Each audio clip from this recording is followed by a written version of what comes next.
This idea, look at the eyes aren't going to tell you shit. Don't go into tunnel vision. You also need to be aware of your surroundings. And I hate to say this as a self-defense instructor, but I learned a lot when I got sucker punched outside a club. I went into tunnel vision. His friend came from the side, sucker punched me in the face. In this video, you're going to learn the 2 self-defense techniques, the most dangerous techniques, the ones you need to study and learn more than anything else that were going to save your life. You're probably waiting, Nick, what are you going to teach me? A headbutt, a secret elbow, a secret strike in the throat? No. I'm going to teach you what kept me alive in 10 years of security. The base of self-defense. And that is awareness. Right? That to me is the number 1 part of self-defense that's going to save your life. The most important technique you're going to learn, you learn how to strike, how to throw a nice knee, a nice elbow, all this technique. But the fights don't start when the person threw his punch. The attack starts the moment you make visual or intuitive contact. So what is the first best self-defense technique? Costa, come over here. The first self-defense technique is being aware of your attacker. So when I'm faced with my attacker, I'm looking at the point of contacts. The first thing, do I see his hands? Can he be holding a weapon? Is he holding a knife? It's the first question you need to ask. 2, where are his feet? Are his feet parallel? Put your feet parallel, like this, next to it, like this.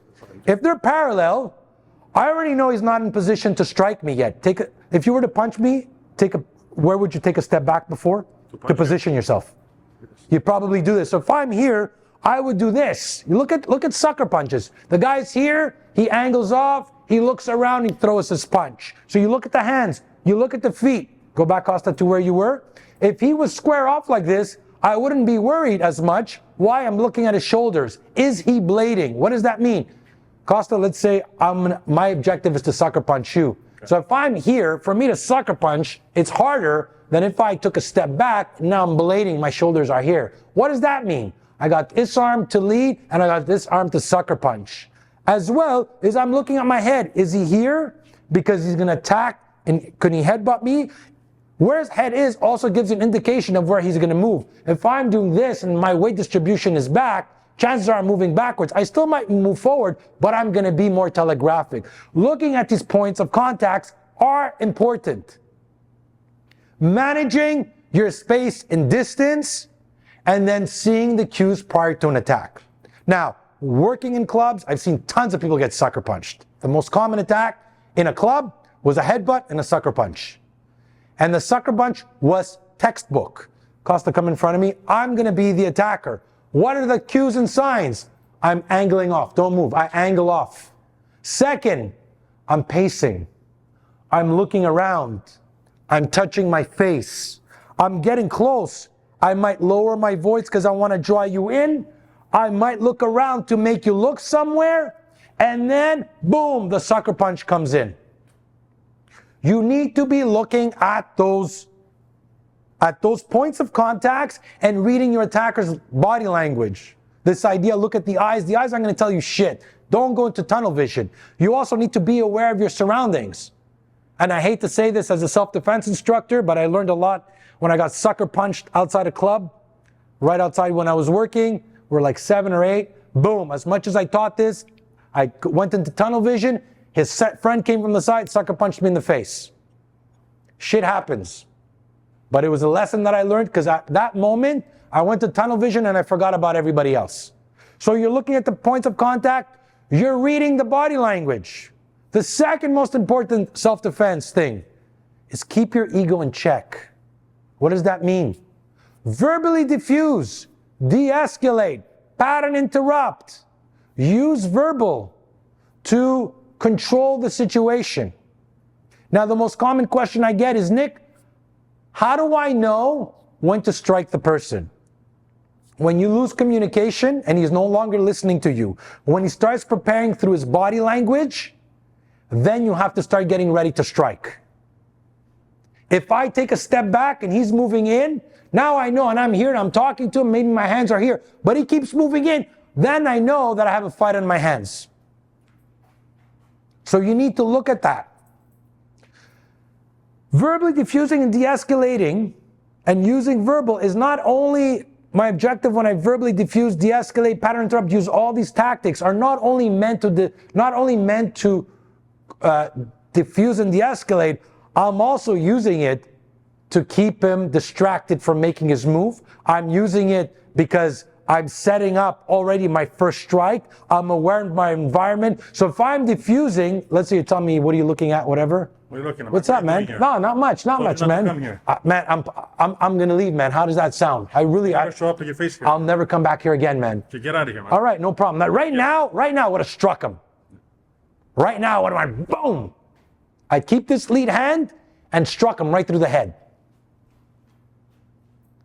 Right? So I always say you have two options. I either verbally diffuse and de-escalate, or I go preemptive. The key of what I'm teaching in self-defense, guys, it's survival. I'm not teaching you how to win a fight. You want to win a fight? You want to go to the ground and roll and BJJ and MMA, which I love. I've done all of them, by the way. But at the end, it's about self-defense. Self-defense is about survival. My objective is, how do I give you tools that you could become a hard target, that you could defend yourself, that you could avoid the fight, that you could de-escalate the fight, that you can go home safe at the end of the day. That's the objective. Right? So it's all about keeping it simple and keeping it realistic. I don't want, again, when we're looking at self-defense, guys, is that anything could happen. Right? You could be the best fighter, and on that day you slipped and you fell. You could be the best fighter, but for 1 second you got distracted and his friend pulled out a knife on you. On that day, you lost focus for 1 second. On that day, maybe you were sick. All those factors come to play. This is why when I teach self-defense and people ask me, Nick, what would I do? You need to break down, I tell them, break down the context, break down the whole scenario. Because not every time, even if you're well trained, it's not every time. A good fighter will also pick and choose his battles and know when to fight and what you're fighting for. This is a very important part of self-defense that you need to establish. What am I fighting for? Is it worth it? Right? He's got a knife. I could run. I'm going to run. But if I'm here and let's say he's going to reach for a knife and I could run, I'm going to run. But if I think he's already here, then boom, I need to step in and I need to intercept it. I need to fight. You have two options. People tell me against a knife, there's nothing you could do. Great. If you get attacked, roll on the ground and say there's nothing I can do. You know what I'm going to do? I'm going to fight with everything I have. And you know what I want to teach you how to do? Have the mindset to fight with everything you have. If you're going to go down fighting. That's my philosophy when it comes to self-defense, guys. That should be your mindset. Win or lose, you're going to give that attacker everything he has. Especially if you're in it, you're going to give him everything you got. And that's part of the lessons I want to teach you. Awareness, verbal defense, and build the mindset that you need. How do you build it? Through training, through scenarios, through sparring, through visualization. I'm going to make a whole video on this as well, guys. So I hope you guys enjoyed this lesson. Guys, if you want to learn more, visit my website, nickdrossos.com. I have a whole bunch of programs, or click the link in the comment box. I'll put the link to my program. Make sure to subscribe, hit the bell. Thanks for watching, guys. We'll see you next lesson.